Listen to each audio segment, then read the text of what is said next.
Ministério do Turismo e a TV Cultura estão juntos para levar mais cultura até você.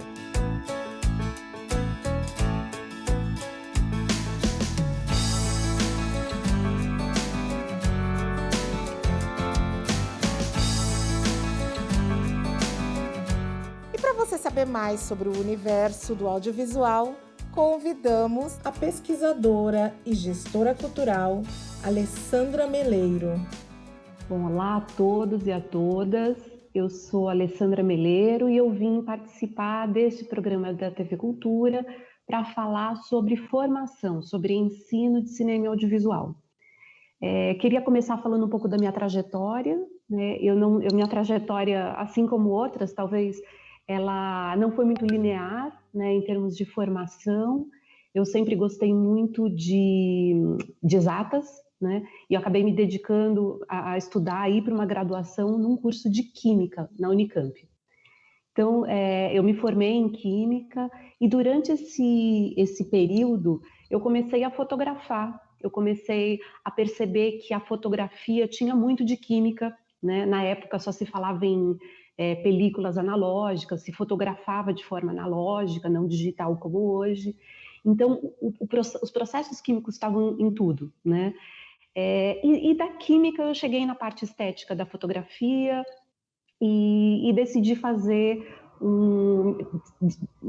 decidi migrar, né, da área de exatas para a área de artes e comunicação. Essa passagem, ela foi um tanto fluida, né? Eu tive algumas descobertas, participei, nesse tempo em que eu ainda fazia Química, eu participei da produção de algumas obras, né? Eu acho que a que mais me impactou em termos de formação foi a participação na produção do longa-metragem A Hora Mágica, do Guilherme de Almeida Prado. Enfim, é uma produção independente, né? Quando a gente fala em produção independente, a gente está dizendo que é uma produção fora das televisões ou fora dos grandes estúdios, né?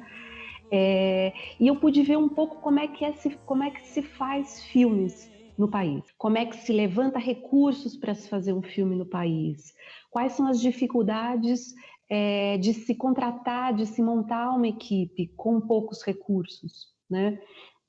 E esse tempo, né, foram 1 ano e quase 2 anos de experiência, eu pude ter claro para mim, né, que eu gostava muito, que eu queria muito seguir na área de cinema, que eu gostava muito de estar no escritório, eu gostava dessa parte de realização audiovisual, mas não exatamente de set, né? O set não era o meu lugar, não era onde eu me sentia confortável. E o que eu gostei mesmo da experiência foi do planejamento de se fazer um filme, foi de como que você viabiliza uma obra, uma produção audiovisual, né? E ao mesmo tempo que eu pude perceber que eu tinha certas habilidades para estar naquela posição, né, que eu estava naquele momento, eu pude perceber também que se fazer filmes no Brasil é um grande desafio, né? Porque a gente ainda não tem uma indústria como a gente vê em outros países, né? O que é uma indústria? É quando você tem um processo contínuo dentro de uma produção que você está trabalhando o ano inteiro, né? Em diferentes etapas da produção, ora no planejamento, ora na produção, ora na pós-produção, mas que você consegue ter um contínuo de trabalho. E na produção independente eu vi que isso era muito difícil, né? Eu percebi também que os recursos financeiros acabaram no meio do processo, né? A filmagem começou e não houve recursos para se caminhar para a pós-produção. Isso implicou numa interrupção daquele filme, daquele processo de produção, que só foi retomado muito tempo depois. Então, esses desafios, que eram os desafios daquele trabalho que eu estava enfrentando, na verdade, se mostraram os desafios de todo um fazer audiovisual no país, né? E eu quis entender melhor isso, né? E para entender melhor isso, eu fui buscar uma carreira acadêmica, né? Eu fui fazer um mestrado em multimeios. Eu fui fazer um mestrado em multimeios na própria Unicamp, em que eu pudesse ter esse mergulho, né, nesse olhar mais industrial, mais sobre como funciona o mercado, mas como são as políticas audiovisuais no país que permitem que esse mercado floresça ou não floresça, né? Depois de ter entendido um pouco como é que funcionavam as políticas no Brasil, eu fui fazer um doutorado na USP, na Escola de Comunicações e Artes, para entender como que outros países em desenvolvimento, como o Brasil, conseguiam fazer para que a sua indústria florescesse dentro e fora do país, né? E na época, os filmes iranianos estavam começando a chegar em festivais internacionais aqui no Brasil, com legenda, então a gente estava começando a ter acesso a essa produção.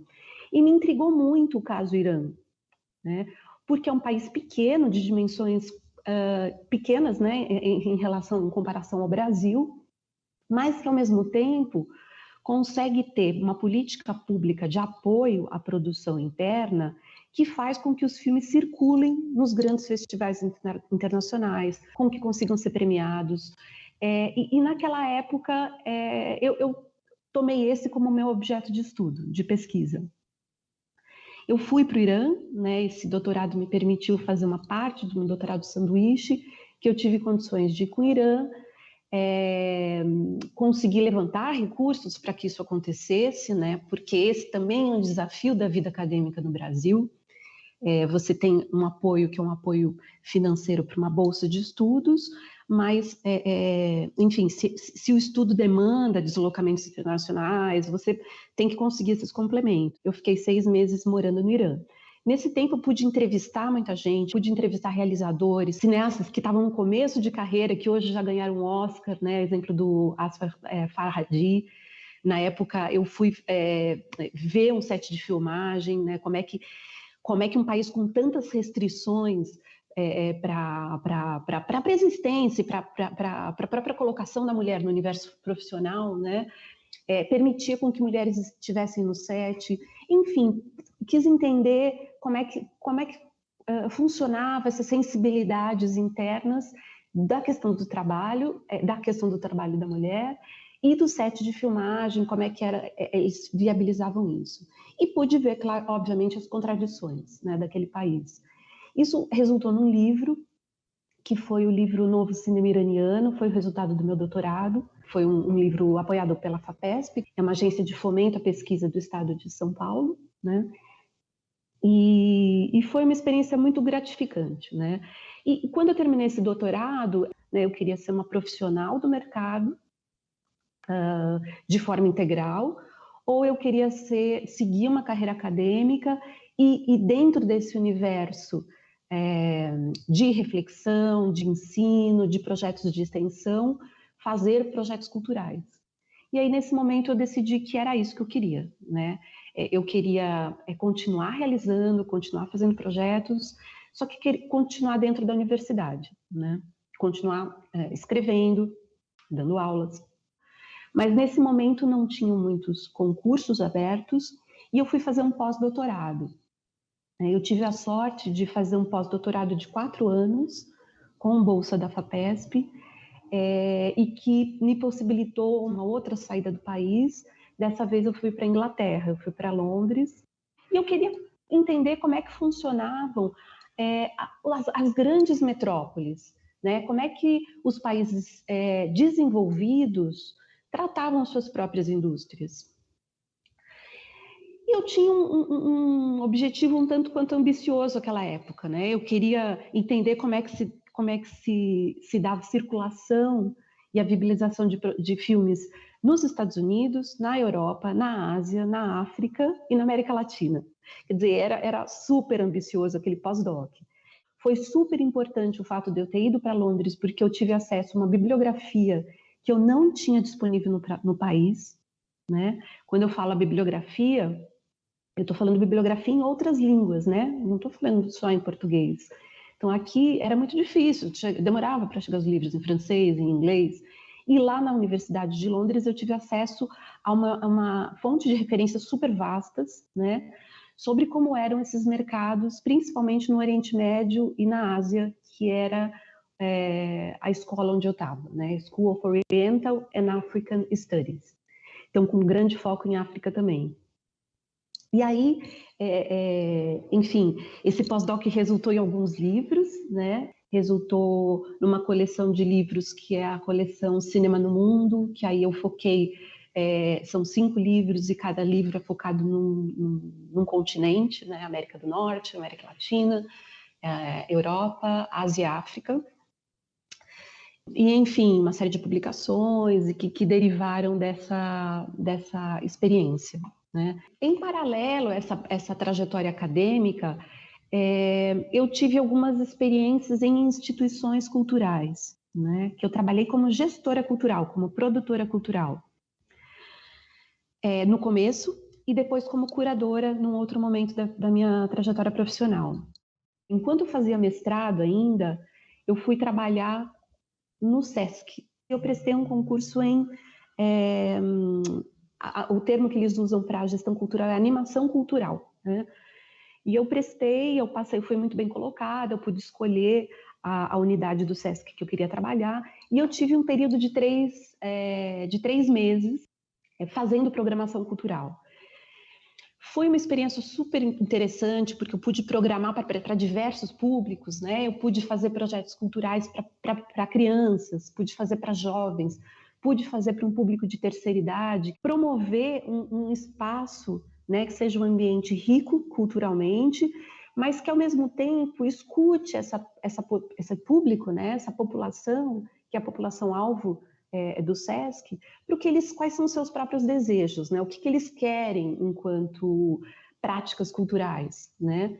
E enquanto produtores culturais, eles não querem ser só consumidores de cultura, eles também querem ser produtores de cultura, né?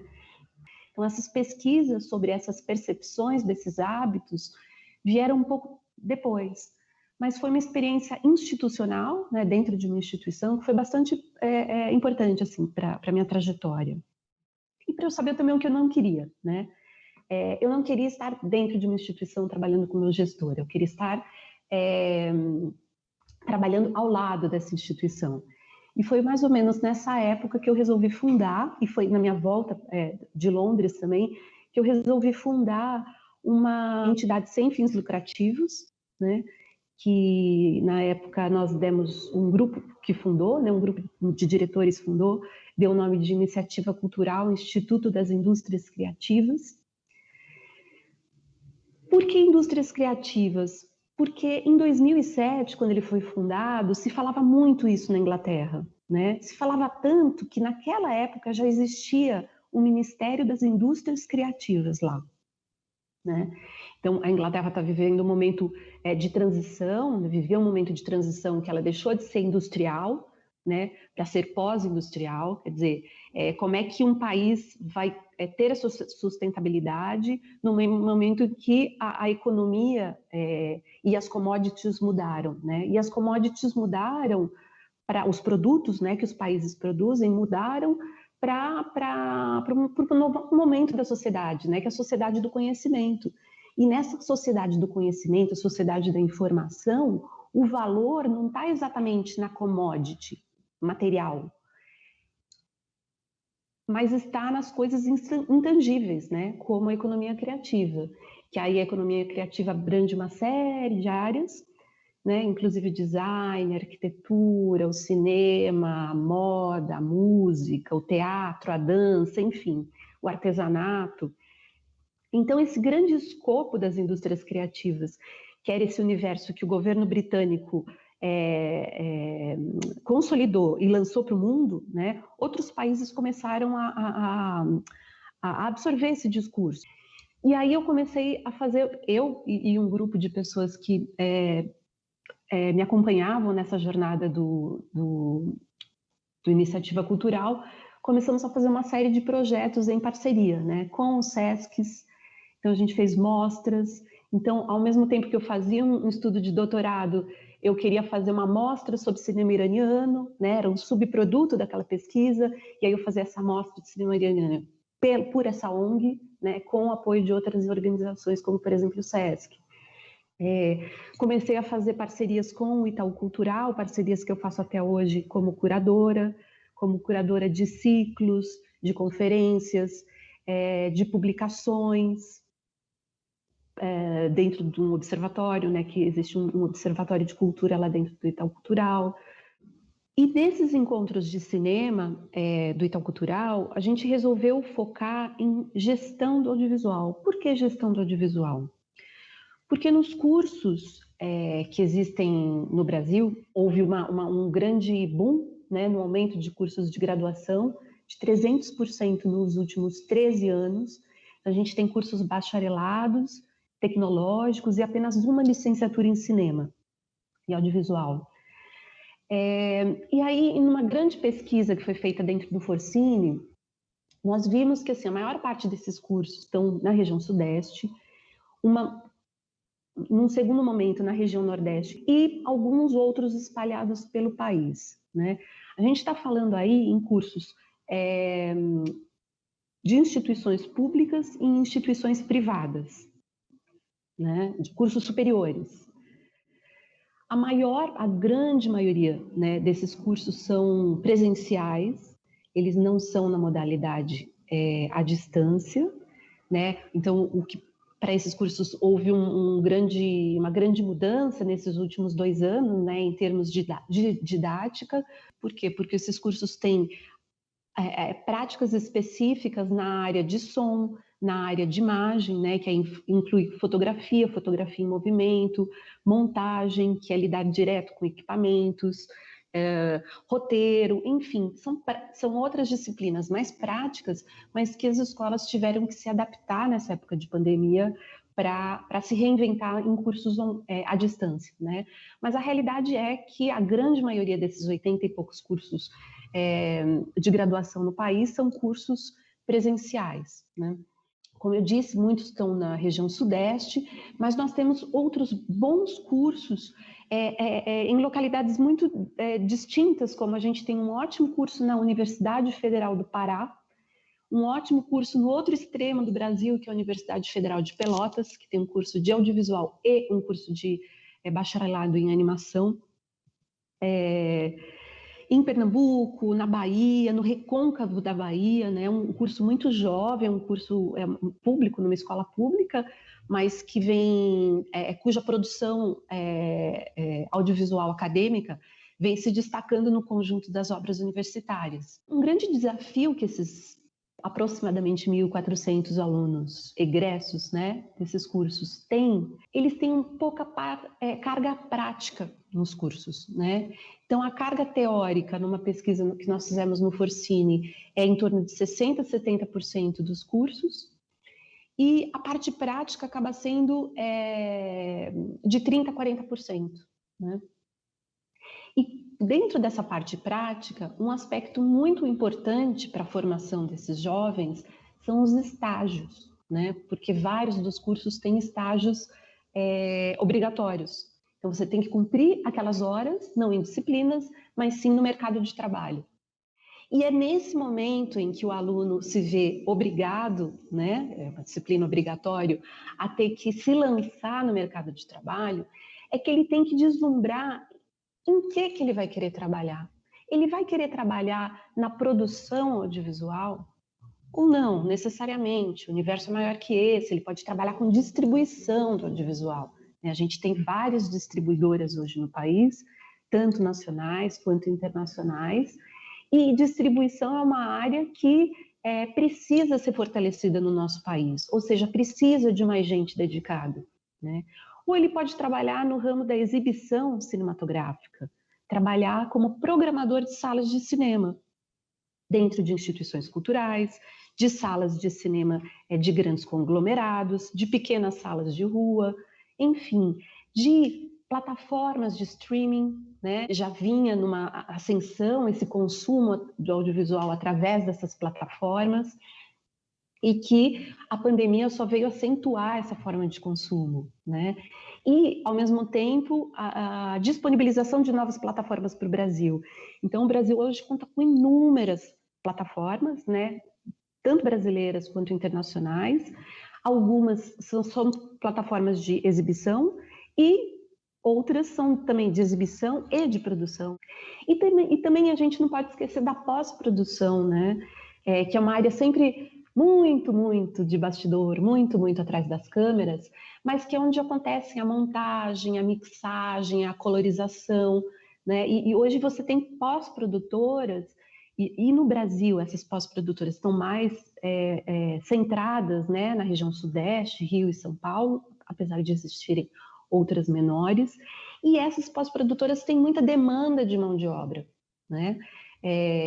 Então, a maior parte das pessoas que saem desses cursos saem querendo ir para a produção e não para esses outros elos da cadeia produtiva que também tem forte empregabilidade. Bom, para falar um pouco como é que é essa macroestrutura dos cursos superiores, né? Esses cursos, eles basicamente são divididos em 5 grandes módulos, né? Então, existe a área de realização e de produção, que são essas práticas específicas, som, montagem, roteiro, direção de arte, direção de fotografia. Existe a área teórica, né? Que é análise de cinema, análise de filmes, crítica cinematográfica, história do cinema brasileiro e mundial.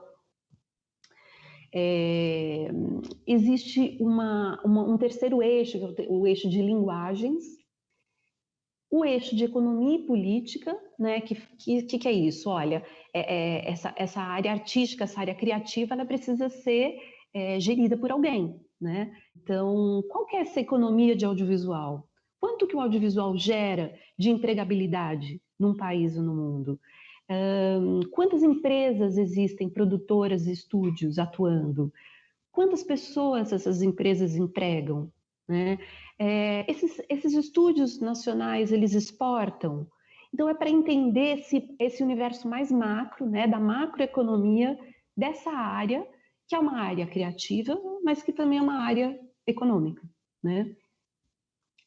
Esse eixo também engloba o estudo das políticas culturais. O que é isso? Bom, para as artes, né, para a economia criativa ela florescer, ela precisa de apoio estatal, né? Ela precisa de apoio público.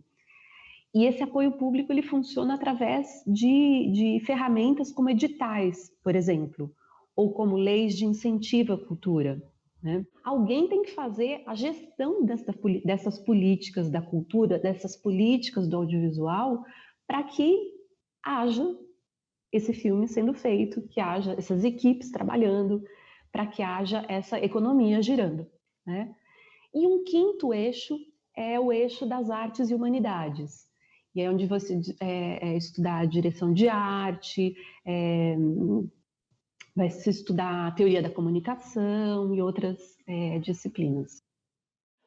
Bom, o que a gente vê das empresas produtoras, isso foi uma outra pesquisa que nós realizamos em conjunto entre o Forcine e o CIAESP, que é o Sindicato das Empresas Produtoras do Estado de São Paulo, foi que a grande maioria dos sócios, donos das produtoras, são formados em cinema e audiovisual, né? No segundo momento, são formados em outras áreas, como administração, economia, contabilidade, publicidade, marketing, jornalismo, comunicação. Então, tem muita gente trabalhando da área de audiovisual que migra de outras áreas, né? E a maior parte vem da comunicação, mas também a gente encontra pessoas vindo das artes plásticas, da arquitetura, do design, da música, né?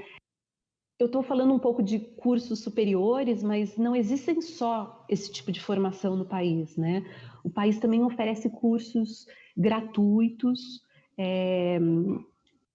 oferecidos por organizações não governamentais, super importantes para a formação de mão de obra, né? Então, para quem é de São Paulo, eu posso citar o Instituto Criar, que fica no Bom Retiro, né, no centro da cidade. É um curso longo, é um curso de quase 2 anos, em que você passa também por todas essas áreas, né? É um curso bastante prático, mais prático do que teórico, e que forma muitos dos técnicos que agora estão trabalhando na indústria, né? Principalmente paulista. Uma outra ONG que eu posso citar como referência, que também tem cursos gratuitos super bons, né, e que virou de referência no país, é o Instituto Querot, que fica na Baixada Santista. Ele foi fundado pela mesma equipe que fez o filme Querot, e que recrutou jovens da periferia de Santos para atuarem na sua equipe técnica. E aquela experiência foi tão boa, foi tão importante de se fazer filme com aquela juventude, né, tão ávida de conhecimento, que o projeto de longa-metragem se desdobrou de um projeto social, que tem inclusive apoio da Unesco e que está lá operando até hoje, né? Muitos anos depois continua super firme e forte e operante.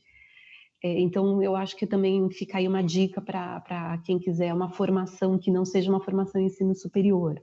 Para quem está no Rio de Janeiro, eu acho que uma boa referência é o Cinema Nosso, que também tem características muito parecidas com esses dois outros projetos. Falar sobre fazer audiovisual, eu acho que é importante a gente observar como é que o Brasil se situa dentro desse universo, né? O Brasil viveu um momento, para falar de uma história mais recente, né, um momento muito, muito importante da sua produção audiovisual nos anos 2000, né? E, na verdade, desde o surgimento da Ancine, no começo dos anos 90, se a gente vê um gráfico da produção cinematográfica brasileira, a gente vai ver esse gráfico em ascendência, né? Como uma linha contínua e ascendente. Isso quer dizer mais obras sendo produzidas, mais gente sendo empregada, mais empresas abrindo, mais distribuidoras se colocando no mercado. E em 2018, a gente vê o início do surgimento de uma crise, né? De uma crise que nós ainda não saímos, né, no nosso setor. A Ancine, que é a nossa Agência Nacional de Cinema, começou a passar por problemas de prestação de contas e que isso implicou numa certa paralisia, né, do fomento, da continuidade de financiamento de longas-metragens, de séries de televisão, de documentários, enfim, de tudo que a gente vinha produzido até então, né? Ao mesmo tempo, a gente vê uma transformação nesse panorama de vídeo on demand, né? De um aumento de consumo através de plataformas de streaming. A gente vê uma queda de consumo audiovisual das TVs, dos canais pagos, né, das TVs pagas, e a entrada desses grandes players no país, né, de 2018 para cá, 2021. Uma crise que foi acentuada por conta da pandemia, né? Por quê? Que por conta da pandemia, as obras que estavam em realização tiveram que ser interrompidas, né? Ficaram muitos meses interrompidas. Quando elas retomaram, elas tiveram que retomar as filmagens seguindo protocolos de segurança, né? Seguir protocolos de segurança, ao mesmo tempo que possibilitou a finalização de algumas, encareceu, né, o custo dessas obras. Essa crise não se deu também só no elo da produção, né? Se deu no elo da exibição. Então a gente viu as salas de cinema fechadas por muitos meses. O que aconteceu foi o fechamento de muitas dessas salas, né? Como a crise impactou a economia como um todo, também impactou o cinema audiovisual, né? Não podia deixar de ser. Mas é isso, ao mesmo tempo a gente vê uma luz no fim desse túnel, né? A gente vê que parte dessas produtoras que se reinventaram, né? Começaram a fazer produção de conteúdo audiovisual para os canais digitais. Mas o fato é que, de alguma maneira, a entrada desses grandes players, a exemplo de Netflix e Amazon, provocou também uma forte empregabilidade, né? Na época de crise agora, esses grandes players criaram fundos de apoio para os profissionais da área audiovisual que estavam desempregados, que estavam, né, sem jobs naquele momento, sem trabalhos naquele momento. A gente está falando de uma ideia que o Brasil vende para uma empresa estrangeira e essa empresa estrangeira contrata um serviço de produção no Brasil para que essa obra seja exibida nessa plataforma, né? A gente não está falando de um conteúdo 100% brasileiro, né? A gente está falando de serviço brasileiro. Mas, de qualquer maneira, é importante, né? Faz esse mercado também acontecer. Bom, falar das instituições de ensino superior de cinema no país, não dá para a gente deixar de citar o Forcine. O Forcine é um fórum brasileiro de ensino de cinema e audiovisual que congrega a maior parte dessas instituições. Eu tive o prazer de estar à frente da presidência do Forcine durante 3 gestões e foi uma experiência super interessante para ver as diferenças regionais, né? Então, as demandas e as necessidades que os cursos têm nas diversas regiões do país são muito diferentes, né? As infraestruturas com que esses cursos lidam para exercerem essas práticas didáticas também são muito diferentes, muito diversas. Nesse gráfico, a gente pode ver a diversidade de cursos que existem no país, né? Então, a gente tem aqui a FAAP, a USP, a UF, a UF, a Universidade Federal do Ceará, a Unichapecó, a Universidade Federal de Santa Catarina, enfim, inúmeras instituições que têm características muito diferentes, né? Isso quer dizer o quê? Que dentro daqueles 5 eixos que eu estava falando, cada curso pode escolher que ênfase vai dar, ou que prioridades vai dar para cada um desses eixos. Então, o aluno vai encontrar diferenças, né? Essas diferenças ele pode localizar, né, dentro da plataforma do EMEC, que é uma plataforma do Ministério da Educação, em que se você procurar por palavras-chave, por exemplo, como cinema, audiovisual, animação, essa plataforma te dá um conjunto de cursos. E vocês podem fazer essa pesquisa para saber o que lhe espera se vocês decidirem prestar vestibular para aquela instituição. Bom, nesse trânsito, né, que eu estava falando entre atividade acadêmica e atividade prática, algumas pesquisas nós realizamos no Centro de Análise do Cinema e do Audiovisual, que é o SENA, é um grupo de pesquisas dentro da Universidade Federal de São Carlos. E essas pesquisas foram bem importantes, né, porque a gente tem 2 tipos de pesquisa, de naturezas de pesquisas, as teóricas, um estudo de análise de um objeto na prática, e as pesquisas práticas que você vai buscar um fenômeno, buscar um objeto que você possa estudar. Dentre essas pesquisas práticas que a gente realiza no SENA, uma que eu gosto muito assim, do resultado é o mapeamento da animação do Brasil. Quem são as pessoas que lidam com animação 2D, 3D, com VFX, com efeitos especiais, com realidade virtual, né? E essas respostas não estavam em lugar nenhum. E nós, em parceria, desenvolvemos esse mapeamento. Esse mapeamento resultou numa plataforma que é o mapeamento da animação.com.br e que mostra exatamente esses indicadores, né? Que passa esse grande panorama do universo da animação. Quantos são os profissionais que estão no Brasil? E quantos são os profissionais que deixaram o Brasil para trabalhar em outros lugares? Né? A exemplo do Canadá, a exemplo da França.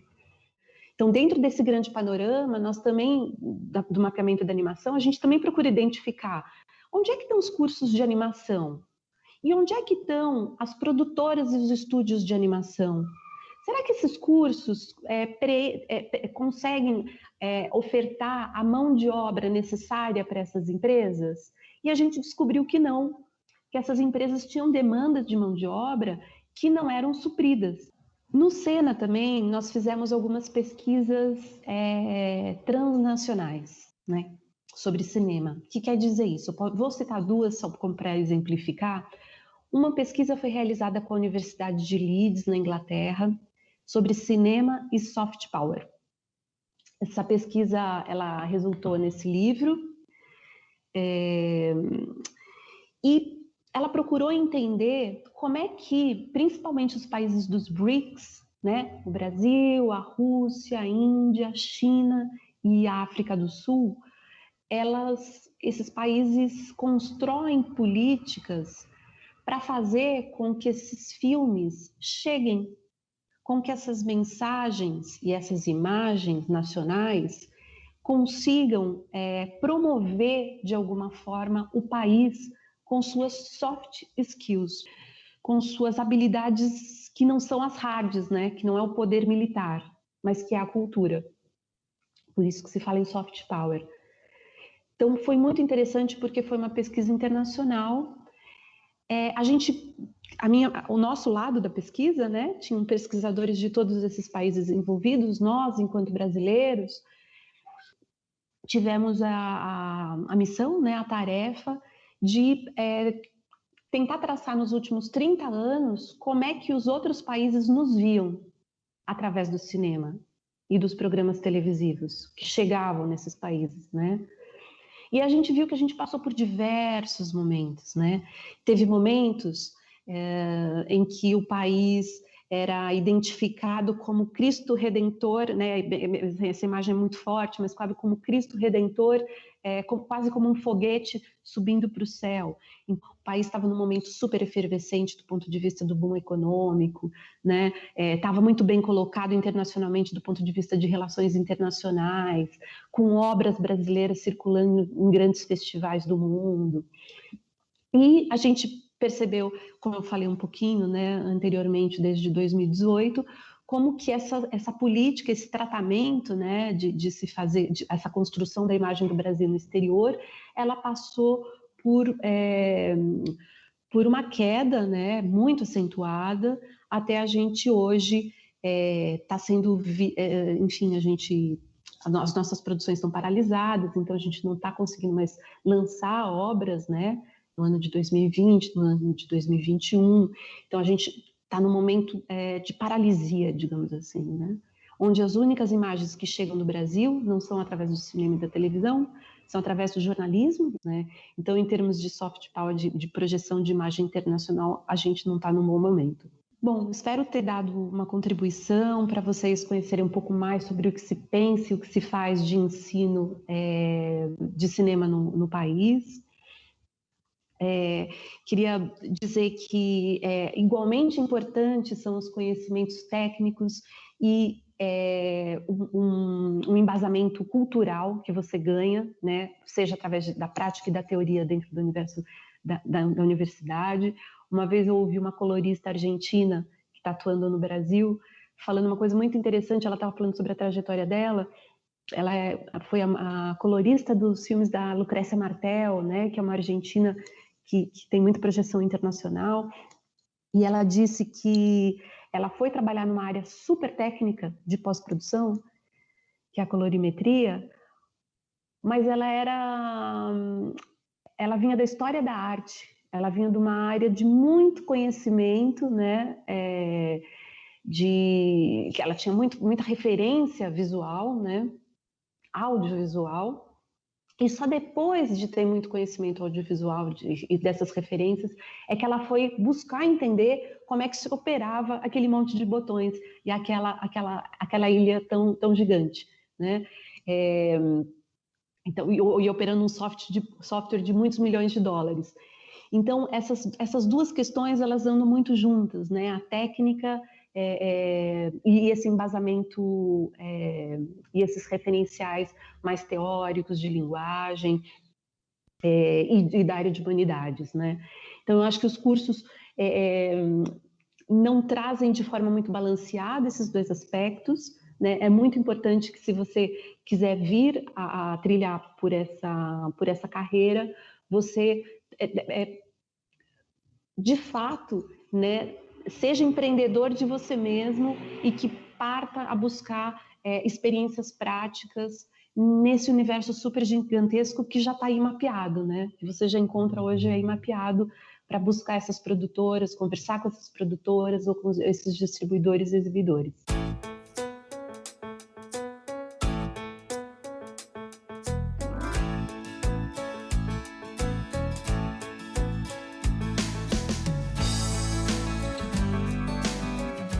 Bom, Bom, Mari, acho que hoje, né, desde a década de 60, do meio da década de 60, a gente tem cursos específicos para o cinema e audiovisual.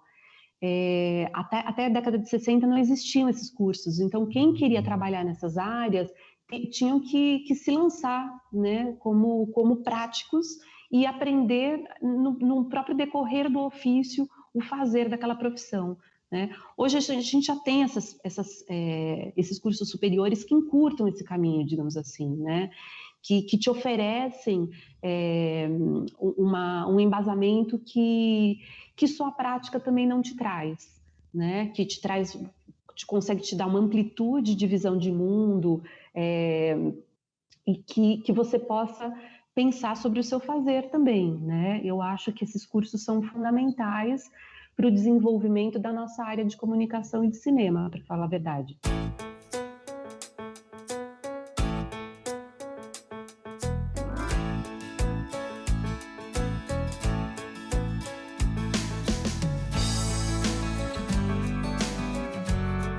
Bom, eu acho ótimo esse teu desejo de buscar uma complementação de formação fora do país, né? A gente sabe que a gente no país não tem cursos de alta capacitação, então se você deseja, por exemplo, aprofundar em som, a gente não tem um curso de pós-graduação em som no país, né? Então eu poderia te dar alguns exemplos de boas escolas internacionais. Então eu vou citar algumas que eu conheci, que eu tive a sorte, o prazer de visitar, né, para conhecer um pouco as práticas. A Le Gobelin, na França, em Paris, que é uma escola de animação de excelência, que forma muitos dos profissionais que hoje estão na Pixar. O Instituto Louis Lumière, que tem esses cursos de alta capacitação. Esses, por exemplo, você pode ir fazer um curso mesmo tendo cumprido apenas 2 anos da tua graduação, você pode fazer uma especialização em som ou em direção de fotografia na Louis Lumière.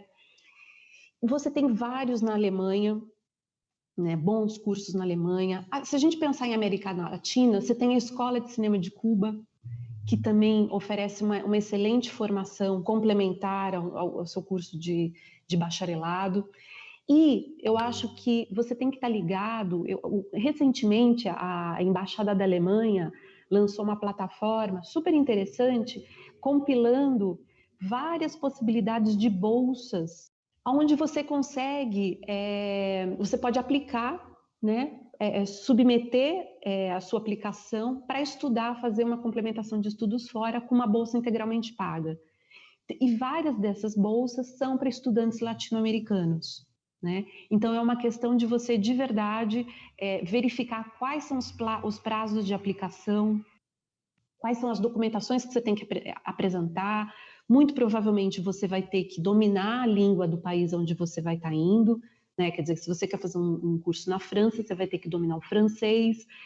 Em muitos outros países tem cursos internacionais, então eu tive recentemente na Dinamarca, onde eu estou com um projeto de pesquisa agora, e lá no The Animation Workshop tinha alunos do mundo todo que podem aplicar para residências artísticas, né? Então eles têm uma moradia lá, um conjunto de apartamentos que é para estudantes internacionais, gente vinda do mundo inteiro, mas os cursos são dados em inglês, né? Então você tem que dominar o inglês, né? Mesmo para países que não sejam anglófonos. Então essa questão de se você tem esse desejo, você já ir, enfim, estudando uma segunda ou uma terceira língua para dar conta, para chegar lá e conseguir dar conta de um conteúdo, porque senão você vai ficar ainda muito na superfície, né? Você vai chegar sem conseguir dar conta do que está sendo passado.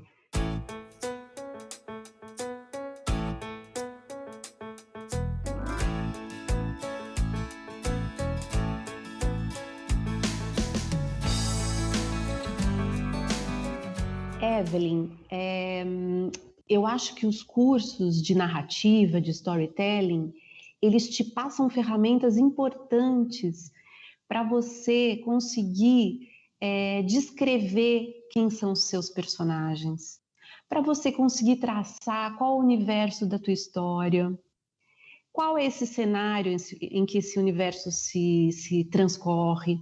Então, eu acho que esses cursos te dão ferramentas para você poder construir uma boa história, se você tiver um talento nato, né? Hoje em dia, o roteiro, em muitas práticas, principalmente nas séries, que é uma realidade muito nova para o Brasil, mas que, enfim, a gente já tem várias séries em produção, né?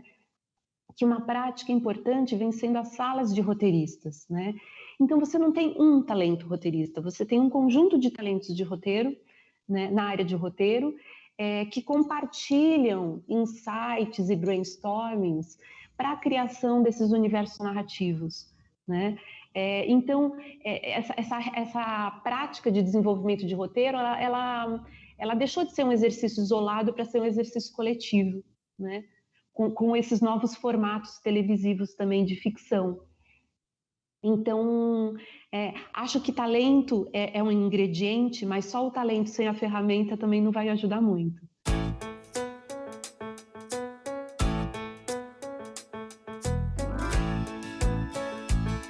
Oi, Gláucia. Bom, o meu interesse por cinema foi despertado principalmente pela minha prática como espectadora, né? Eu sempre fui uma ávida espectadora de cinema mundial, né? Cinema mundial é tudo aquilo que é feito no mundo, exceto os Estados Unidos, né? Então eu sempre consumi muito, fui muito ao cinema. Minha entrada profissionalmente no cinema foi com longa-metragem, né? Foi com produção independente, mas eu também tive uma passagem pela televisão, onde eu fui diretora de fotografia, né? Eu nem falei aqui, mas eu tive uma passagem como diretora de fotografia e como eu estava dizendo, assim, esses processos industriais e de set de filmagem não foi exatamente o lugar onde eu me sentia mais confortável, né? Eu gostava de gabinete, eu sempre gostei de escritório.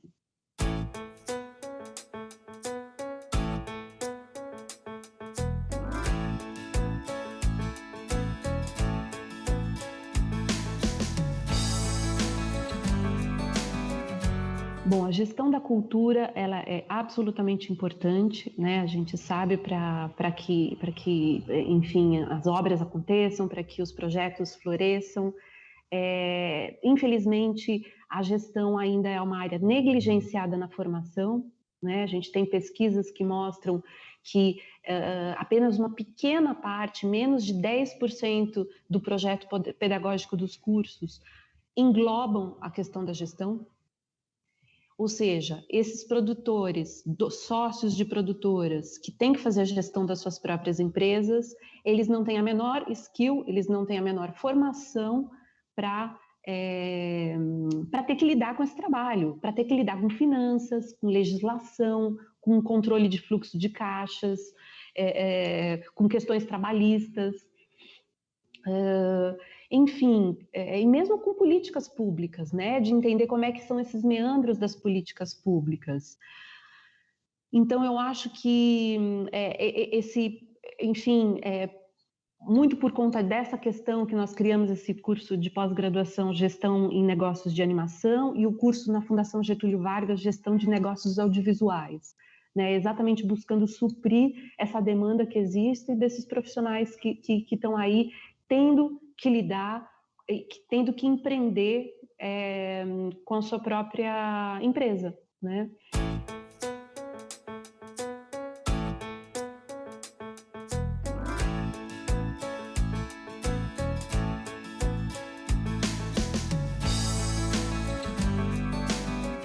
Eu acho que os meus maiores desafios na carreira sempre foram quando eu tive que lidar com projetos internacionais, né?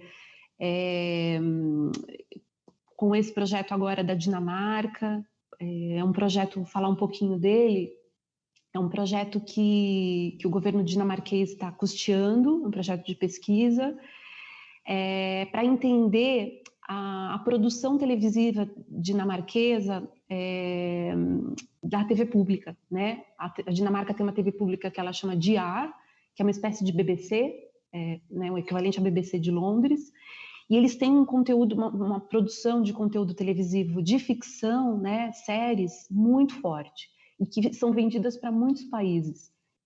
Então, o governo, por custear essa TV pública, encomendou essa pesquisa para a Universidade de Aarhus, que, por sua vez, contatou pesquisadores de alguns países para fazer um estudo de recepção dessas séries dinamarquesas a partir dos seus próprios países.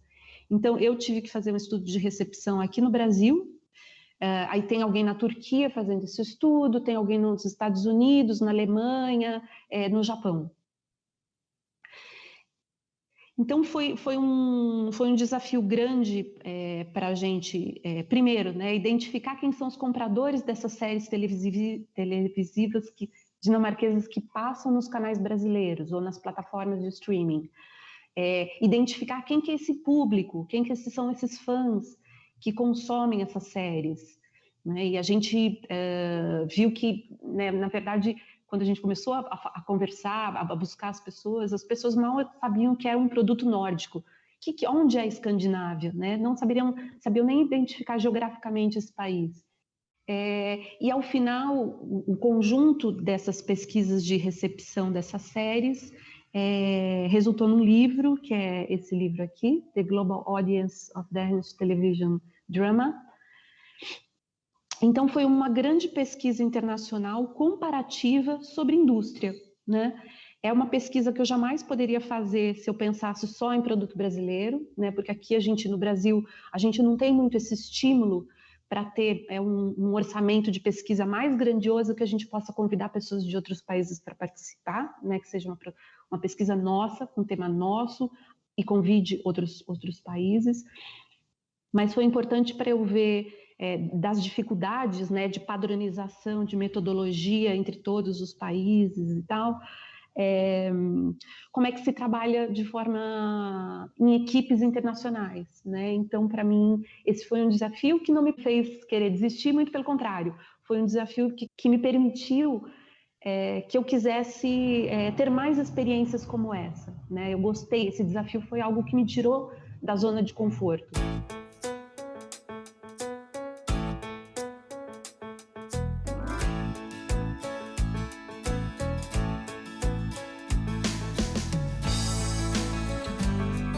Bom, o Fórum Brasileiro de Ensino de Cinema e Audiovisual, ele engloba todo mundo, todos os projetos e instituições que trabalham com o ensino de cinema. Então, pode ser desde uma instituição de ensino superior, pública ou privada, né, pode ser federal ou estadual ou municipal, até instituições como o Instituto Querô, como o Projeto Cinema Nosso, como o Instituto Criar, que são projetos menores, né, projetos sociais, não são escolas formais reconhecidas pelo Ministério da Educação, até cursos livres, né? Então, no Forcine tem como instituição associada, por exemplo, a Academia Internacional de Cinema e outras escolas que têm cursos livres para enfim, que você possa escolher e fazer cursos de poucas horas.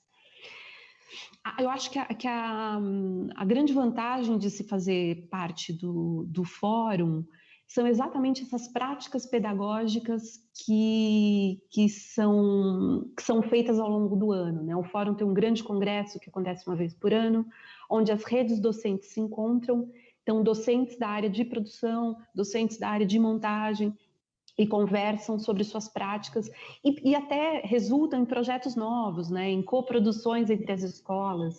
A gente teve já uma experiência super interessante de coprodução entre a Universidade Federal de São Carlos e a UNILA, de Foz do Iguaçu, porque era um projeto de documentário que se passava em vários países da América Latina. Então, ele começou por Foz do Iguaçu e entrou por lá pela América Latina. Então, a gente achou que era super oportuno fazer uma coprodução entre escolas. Então, são trocas de aprendizado, na verdade, que o fórum possibilita.